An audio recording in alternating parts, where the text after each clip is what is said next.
मुझसे कॉल्स पे पूछते हैं कि डॉक्टर साहब वज़न बढ़ गया तो इसका क्या करें। मैं आप लोगों को वज़न कम करने की रेमेडी बता रहा हूँ और साथ साथ में कुछ चीज़ें बताऊँगा। अगर आप लोगों ने वो इस कर ली, अल्लाह के फजल से इंशाल्लाह ये मसला भी आपका हल हो जाएगा।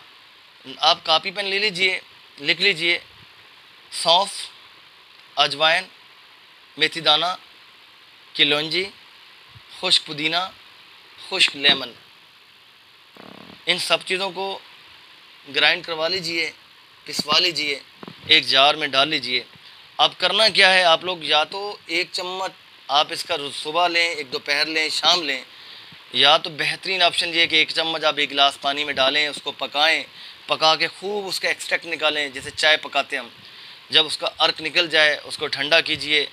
अगर शुगर नहीं है तो उसमें गुड़ मिला लीजिए, आधा चम्मच, ज़्यादा 1 चम्मच तक गुड़ अलाउ है, आप मिला लीजिए। या उसमें प्योर हनी